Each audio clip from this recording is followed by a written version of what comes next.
ফেনী পানি উন্নয়ন বোর্ডের নানা অনিয়ম দুর্নীতির অভিযোগ খতিয়ে দেখতে অভিযান পরিচালনা করছে দুর্নীতি দমন কমিশন দুদক। বুধবার সকাল থেকে এ অভিযানে পাওবোর বিভিন্ন প্রকল্প ও লেনদেন সহ সংশ্লিষ্ট নথিপত্র সংগ্রহ করেন কর্মকর্তারা। জানা গেছে, মুহুরী, কহুয়া ও সিলোনিয়া নদীর বন্যা নিয়ন্ত্রণ বাঁধে প্রতি বছরের ভাঙনে দিশেহারা হয়ে পড়েন ফেনীবাসী। বাঁধ সংস্কারে পানি উন্নয়ন বোর্ডের দায়সারা কাজ ও অনিয়ম দুর্নীতির কারণে এমন দুর্ভোগের শিকার হতে হয় বলে অভিযোগ করেছেন স্থানীয়রা।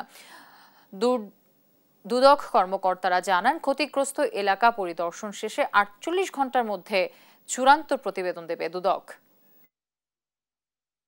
মুহুরী, কহুয়া, সেলোনিয়া যে এই বাঁধগুলোর যে অনিয়মগুলো হয়েছে, ঠিক আছে, এই বাঁধের অনিয়মগুলোর জন্য আমরা ওনাদের কাছে বেশ কিছু কাগজপত্র চেয়েছি এবং ওই প্রেক্ষাপটে ওনারা আমাদের কাগজগুলো সরবরাহ করবেন। এখন আমরা ওই কাগজগুলো আমরা তো পরবর্তী আমরা এটা দেখবো কোন জায়গায় অনিয়ম বা কি হয়েছে।